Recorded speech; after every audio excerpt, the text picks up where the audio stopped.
हर हर महादेव, जय महाकाल। आज के इस वीडियो में गुरुजी ने जो उपाय बताए हैं वो है कार्य सिद्धि के लिए।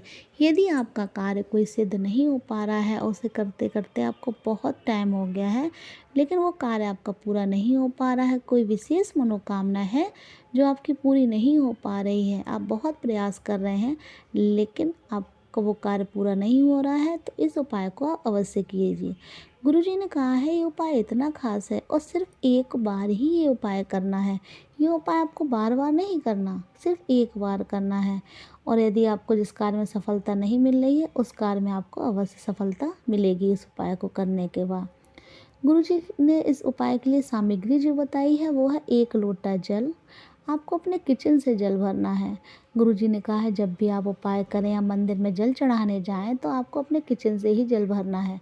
जो आप किचन में आरओ आपके लगा हो उससे, या बाल्टी हो या मटका हो, वहाँ से आपको जल भरना है।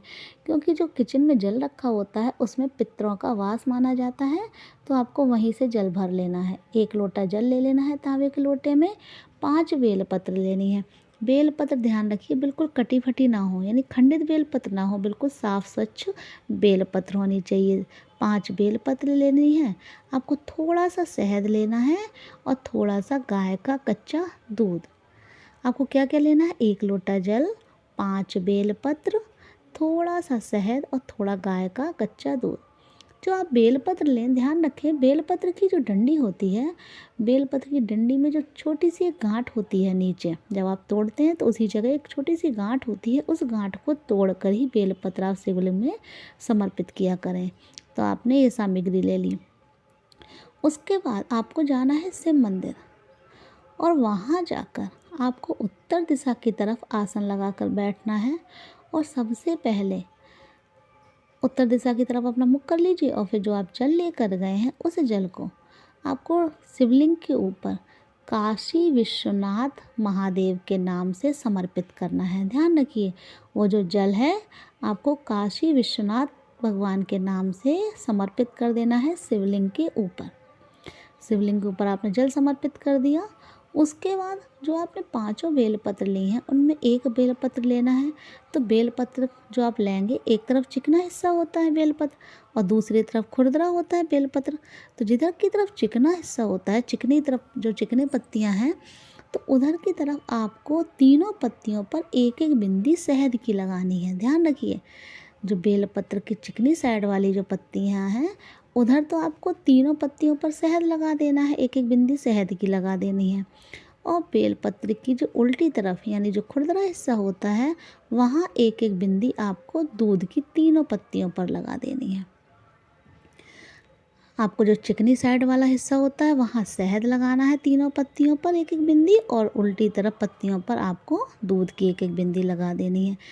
इसी तरह आपको 5 पत्तियां तैयार कर लेनी है शहद लगाकर और गाय का कच्चा दूध लगाकर। जब 5 बेलपत्री में आपको ये सब लगा दें तो 5 बेलपत्र को आपको एक एक के ऊपर एक रख लेनी है 5 बेलपत्र। उसके बाद आपको अंगूठे की तरफ जो बेलपत्री की बड़ी वाली पत्ती होती है उसे आपको अंगूठे की तरफ, हम आपको वीडियो में दिखा रहे हैं कि कहाँ आपको किस तरीके से 5 बेलपत्र एक एक करके जो आपने रखी हैं वो अंगूठे की तरफ दबानी है और छोटी उंगली की तरफ उनकी डंडी होनी चाहिए। इस तरीके से आपको दबा लेनी है अंगूठे और उंगली की सहायता से। हम वीडियो में दिखाने का आपको प्रयास कर रहे हैं कि किस तरीके से आपको रखनी है। और उसके बाद इसी तरीके से पकड़े पकड़े आपको श्री शिवाय नमस्तुभ्यम या ओम नमः शिवाय का जाप करते हुए ये बेलपत्र शिवलिंग के एक साइड, मतलब शिवलिंग के ऊपर नहीं, एक तरफ आपको वो हाथ जैसे आप पकड़े हुए हैं बेलपत्र वैसे ही आपको शिवलिंग के ऊपर वो चिपका देनी है बेलपत्र। अब आप जब चिपकाएं तो भले वो बाद में नीचे गिर जाएं, उसके आप परेशान ना हो, बस आपको एक बार बस वहाँ लगा देनी है, समर्पित कर देनी है अपनी मनोकामना बोलते हुए। गुरुजी ने कहा ये उपाय बहुत खास है और इस उपाय को सिर्फ एक बार आप करेंगे, देखिएगा आप जिस भी मनोकामना से, जिस भी कार्य सिद्धि के लिए उपाय करेंगे वो कार्य आपका अवश्य पूरा होगा। गुरुजी ने ये भी बताया है कि इस उपाय के कुछ खास तिथि, कुछ खास दिन हैं। इस उपाय को आप कौन कौन से दिन कर सकते हैं? पहला तो ये उपाय आप सोमवार के दिन कर सकते हैं, एकादशी के दिन कर सकते हैं, प्रदोष के दिन कर सकते हैं, मासिक शिवरात्रि के दिन कर सकते हैं। और सबसे अच्छा दिन बताया है गुरुजी ने शुक्रवार का दिन। तो आप इन कुछ दिनों में ये उपाय कर सकते हैं। कौन कौन से? सोमवार के दिन, एकादशी, प्रदोष, मासिक शिवरात्रि और शुक्रवार। यदि आप शुक्रवार को करें ये उपाय तो बहुत अच्छा है। वैसे आप इन तिथियों में किसी भी दिन ये उपाय कर सकते हैं और इस उपाय को आप सुबह से लेकर शाम तक किसी भी समय कर सकते हैं। तो गुरुजी ने कहा है यदि आपका कोई कार्य सिद्ध नहीं हो पा रहा है तो इस उपाय को आप अवश्य करें। दूसरा उपाय गुरुजी ने बताया है बीमारी के लिए। यदि आपके परिवार में कोई बीमार बहुत रहता है या आपके परिवार में सभी लोग कुछ ना कुछ बीमारियों से ग्रसित हैं, आप बहुत ज़्यादा परेशान रहते हैं, आप बीमार बहुत रहते हैं, तो आपको ये उपाय करना है। इस उपाय में आपको क्या करना है, 1 लोटा आपको जल ले लेना है। तांबे के लोटे में आपको अपने किचन से जल भर लेना है। गुरुजी जैसा कि हमेशा बताते हैं कि आप जब भी आप जल लें अपने किचन से ही जल लें और उस जल को लेकर आपको पहुंचना है शिव मंदिर। वहां जाकर जो शिवलिंग के आसपास एक चौखट बनी होती है। जब शिवलिंग जहाँ रहता है, जहाँ होता है शिव परिवार, वहाँ चारों तरफ एक चौखट सी बनी होती है, फिर अंदर शिव परिवार होता है। तो उस चौखट पे आपको जाकर वो लोटा अपना रख देना है। लोटा रखकर आपको उत्तर दिशा की तरफ मुख कर कर बैठना है। उसके बाद आपको क्या करना है, वो जो जल है उस जल को आपको शिव जी के ऊपर यानी शिवलिंग के ऊपर श्री शिवाय नमस्तुभ्यम, ओम नमः शिवाय या जो भी आपको मंत्र याद हो उसका स्मरण करते हुए, उसका जाप करते हुए वो जल आपको चढ़ाना है।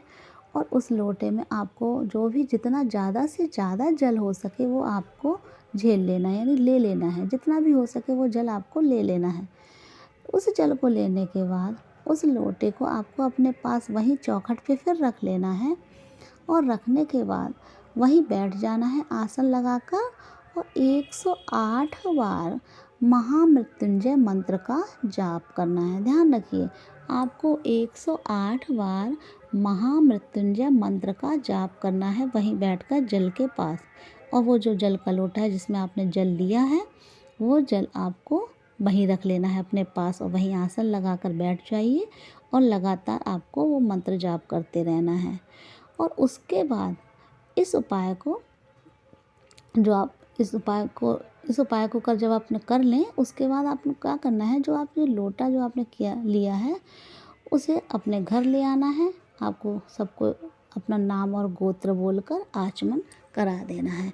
और जब आप ये जल चढ़ाएं तब भी आपको अपना नाम या गोत्र बोलना है। दोनों चीज़ें बोलकर आपको ये जल चढ़ा देना है और उसके बाद वो जल झेलकर 108 बार ये जो जल आप अभिमंत्रित हो जाएगा मंत्रों से, उसके बाद ये जल आप खुद पी लीजिए और अपने घर के सभी सदस्यों को पिला दीजिए या जो भी व्यक्ति ज़्यादा बीमार रहता है उसे पिला दीजिए।